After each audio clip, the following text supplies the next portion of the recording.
Ndị be anyị daalụkwanụ. Ụtụtụ ọma na efifi ọma na abalị ọma. Dịka ebe isi na-afụ ife enyonyo nke a, ọtụtụ ife na-eme. Soludos na ọchịpụgo ndị agboro. Mana ife anyị na-aghọta awụ na-achịpụrụ ndị ochie chetazie ndị ọfụ. Ụfọdụ si na-achịtalụ ndị ritayagoro nya, ndị lụchagoro ọrụ ahapịa, ndị wụzi n'onwe ha, ndị kpọcha isi akpụ ka achịtaziri. Anyị nụbụ ka Soludos na onwezi ife o ji ndị agboro eme. Ụbọchị e nwere ife onyonyo anyị mere ebe a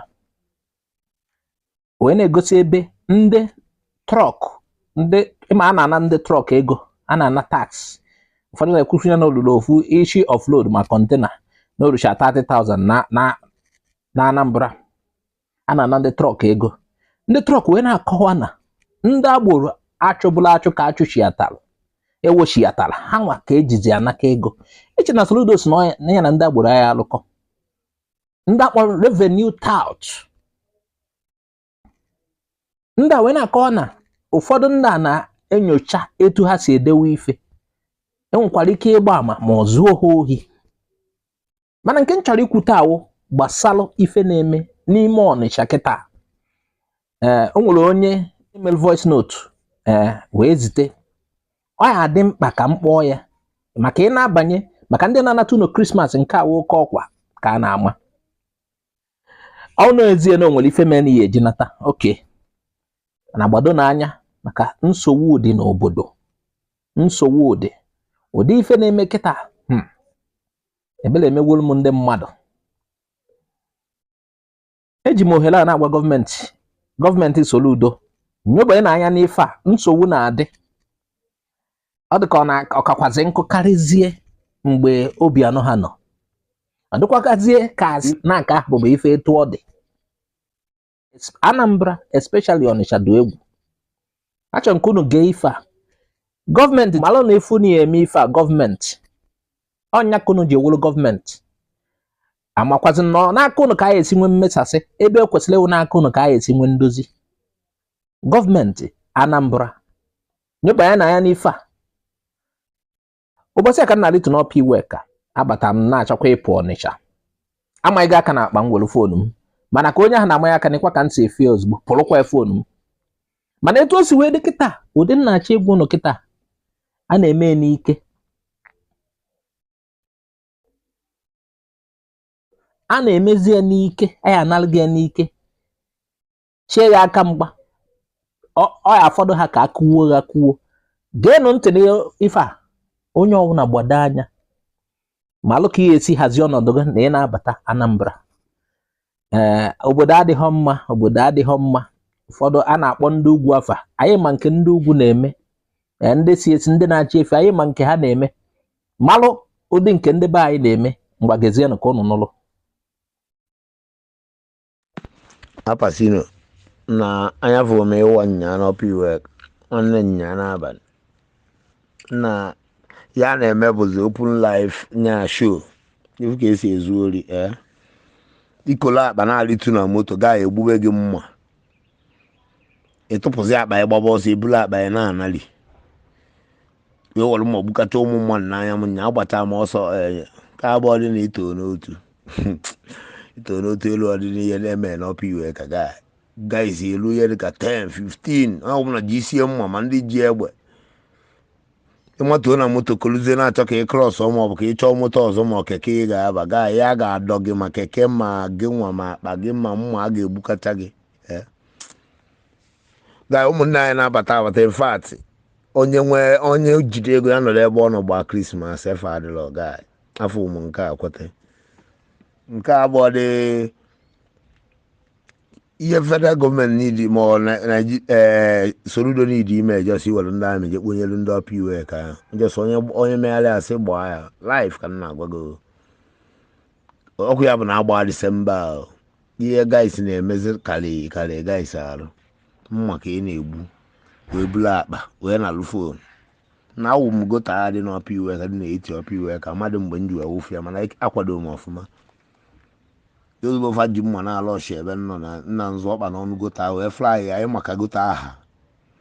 Amachara m ọnụ na pavement na n'ọnụ gota ya mana chukwu zọ nwodo onwe m gaa obodo na-enwe ọkụzi mana nwụlọ mana ihe niile a bụ soro udo ka ọsụ ya ọ bịa jụọ agboro mgbe o ji eje kpọpụtezie ndị ori niile zube ndị niile egbede n'aka kpọpụtezie aza agboro Anambra steeti ya soro udo so emebi Anambra steeti agboro okpopụta ekita emebigo obodo a ụnụ anụghị ekwugo m nke m ekwu ụnụ anụghị mana achọrọ m ịkpọrọ ụnụ ọzọ ka o wee nwefe ndị oyibo na-asị ka ọ sị nke ya asị nke ya ka o wee baa mkpa gbara ụnụ nka nsogbu ụdị mmadụ ịnakwụzibe ya na-atụ ya egwu ife a na-eze ehika ka mkpọkwara ụnụ nke a ka ụnụ nụrụ biko nụ geenụ ntị ọfụma gbasaa n'ozi ya gbasaa ya ọfụma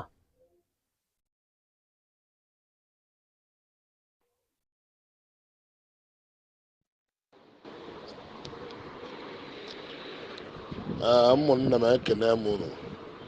mmiri Mụdọka na-ekwu ofu nwa ha arapụgo ajewalụ mana biko nụ mgbe ụfọdụ a na-agbanarị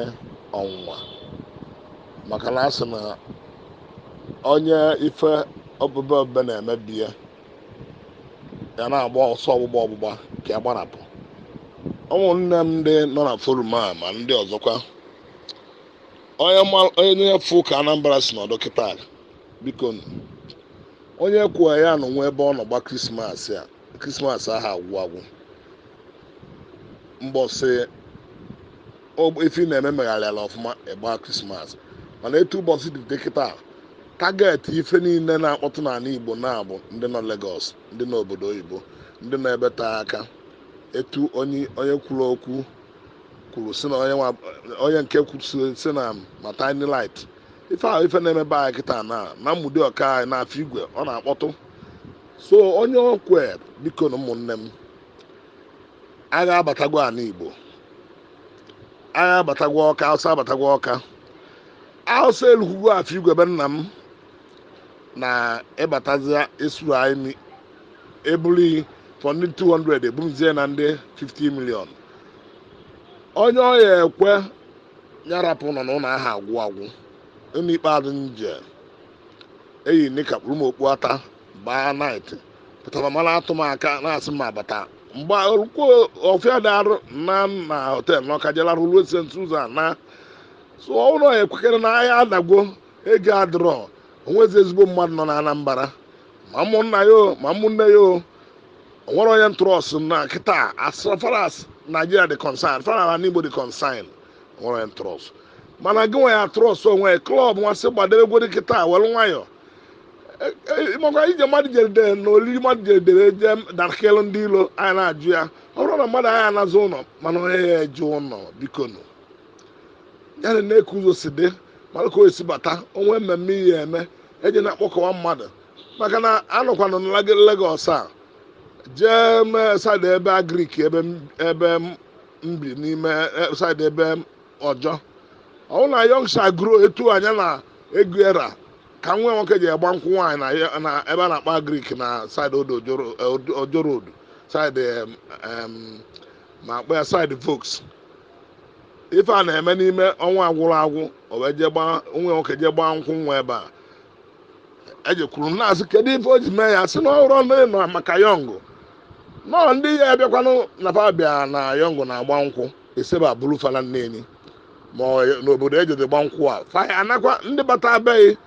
wụ ndị a bụ moto bịa ka abịa niile eme ife ndị na-ejeli ndị yọngụ na-ejelụ ya abịazi nọ ndị ọgọ ya abịanụ faya anazikwa abịazi ya sị ka anyị nọ Lagos a mekọnatara ya ọhụrụ na anyị agbara ala Igbo ọsọ mana onye na-agbarala ala Igbo ọsọ ya ekere nkwụcha nwee vijin for self defense anyị eburu moto bukwa ma egbe n'ime moto ife abịala ụnwụ ife m na-afụbe ọ ya awọwụ na ndị gboo nọ fa akpụwa alụ n'ụdị ife abatabara n'Igbo before enwere ndị a na-akpọ ndị hensmen nke ife mere na ihe amụfu a na-egbusite mmadụ wipe one family agbawu nwa m oji mbọsị a si obodo oyibo nata nke a kwa ofu nwa agbalị edebe ọ na mba forum ahụ So all these things we feel on eji aka do onwe odo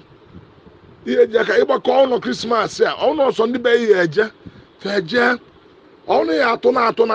ọsọ na bọs ịba tụ agapụkwa na onwe ebe dị mkpa ihe welu ọ bụrụ na ije Christmas ndị n'obodo oge na-anọ etinye ebe ahụ eje ụlọ ka anyị chagwa dị n'ife a na-emenụ to avoid more casualties, to avoid more deaths, to avoid more widows kaza nkụ na Igbo onye nwa ịpụta nwatakịrị oyile akwa white onye nwa kedu ihe mere agbagwu di ya ndị ukpo mmadụ na-aba agbagwu n'ọnwa gara aga ka ọnwa na-abụ gara aga di na nwunye ịsara n'ụzọ idana. So biko nu anyị na-ayọ Chineke na onye nwa ya intervene n'ife a na-eme mana fọkịta onye nwa na-agbagwodu break motifu bulu fatụrụ anyị aka atụgo ya aka nke nje las na ya ga anụ amabụrụ onye nọ n'ime keke mụnwa otu ewezela ụkwụ mụ aga n'ime na-afịa ọhịa agụ mụ agazi ebe a na ọgwụdụla ebe a tụsi eke wee chọwa ebe mmesina onye nọkwu na keke ka a chụwa achụbụ ya ba che na onye ori amabụrụ eti na moto fabụrụ jewala. So anyị nwanwụ ndị nọ ebe na-anọrọ nso ka nwegbodi ndidi Krismas onwe ndị ya naba nọ n'ụlọ gbakịta na onye kwụrụ ọfa dị mana ọ bụrụ eziokwu ọkụ na-agba agụ onye ọ na-agba ka o zere isi bikonu ndị foru na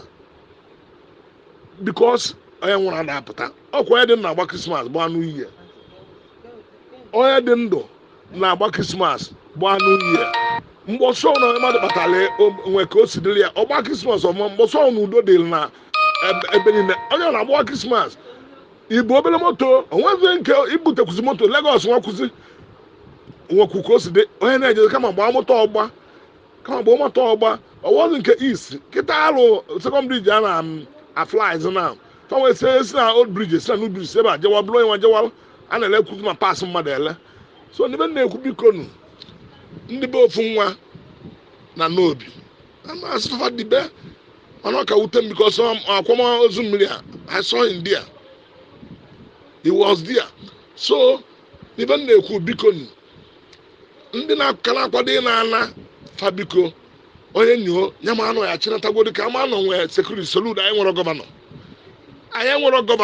ọtụtụ anọ n'ebe a na-agwụ ya ife anyị nwee just empty professor ilite professor ife ọma ijide Peter Obi na-akọtọ nwere ife ọma ọ bụrụ ịkpọpụta ndị amị ka ndị amị mma ntụa major teaching point at least by this time a na-anata a na-ekwu okwu security amamsa ndị amị na strategic position na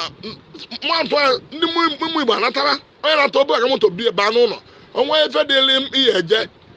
ịmanụ efe ihe eji ụkwụ ipe bu agamoto bee maka na ife meghere omeregwo amụrụ mmụọ nọkwụzibe anyị na-alụkwụzie. So o nwere onye nọkịta na Lagos a ndị be anyị nọ ya na-asị ụfọdụ na-achọ maka kabụ fa eji ana mana ka ị na-atụ anya aka ebuli. So onye ụlọ nwere ife ị na-eme dị important rinne aka na ụlọ ka Krismas a ka abụfụnata ya ife aka nna ayọ mana asị ndị be ofu nwa na nnobi fabirofa kasị ma nwunye ya ma ndị befa ma ndị otu anyị na fon a bikonu ka anyị jụrụ ajụrụ nye onye ife a na-eme na ọsọ abatago afọ igwe be nna m ọ bụ ọzọ nke na ọbatago ọkụ ọnọdụ na afọ igwe eburu mmadụ nwoke bịa gụlụ ọkụ ya na nwunye na Satọde eburu ya na nwunye zam na afọ igwe eburu onye kọba akwụ mụ na wedin mụ na mmiri Ifitedunu ọzọ mmiri mgbe ọrụ wedin best man eburu onye sị mụ na ya pikchọ buru ya na afọ igwe dude afụbenya weta m onye ji eburu onye na-ese pikchọ kedu ife ọ na-achọ onye na-ese pikchọ novice obi na okutube m amaburu ya. So biko na agha abatara na ala Igbo bata ọfụma ọrụ ife agha asị ịgba klọb ịgbara klọb mana onye na-eje nya kama jiri nkịrịka akwa onye anara gaza na-efe ebu na-efe ebu ka a ghara ikwu n'okwu biko na anyị atụ akwa elu ife anyị eme ofu nwa na nwunye kwa. So teni na bụ oge asị na ụwa achọba mmebi ife anaghị afụ afụ ya end time afọ ife anaghị afụ. So biko anyị edu anyị akwa ofu nwa daalụnụ. ndị be anyị na-anụgo onye ọ na-agbado n'anya ahọmọs na eji ụlọ Krismas ijekwa kee nkwụcha kịta azịwo ama m ndị na-atravel na isi ndị big man nwekwuzi onye na-ebu moto ụfọdụ ya baa n'ime keke na-ezogharị before mara ọ pụtakwana nwee ndị ya akwụ ụgwọ security ọ nọ na-anọ a week ma otu polisi one ma one ya echegide nche etu obodo si dịzi now especially ala Igbo anyị ife anyị na-anụbụ akụkọ na ote aka nya nọzibe anyị o nwere ife nwanne anyị akwuru nchọrọ ka m hazikwuo ndị amị nọlụ nnọọ lụwa ọrụ si kpọta ndị amị ha na ọgasị na strategic position mana ọha ịnọchi ilo dịka ife a na-eme ụnụ fụnụ deputy gọvanọ Anambra je na-achọpụkwazi ndị amị n'ilo ndị amị kwesịrị ịnọ security ha ma ife dị mma mana ọha ikwuchi ụzọ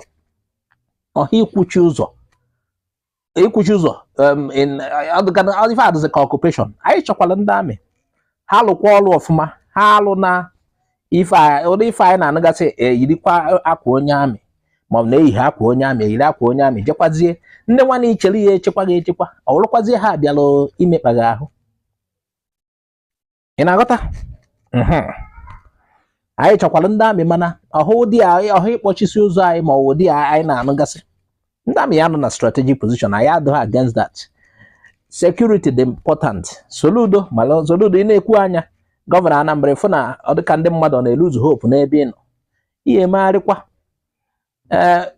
Anambra atụnyelu gị n'igwe wee họpụta gị ka echia and ịma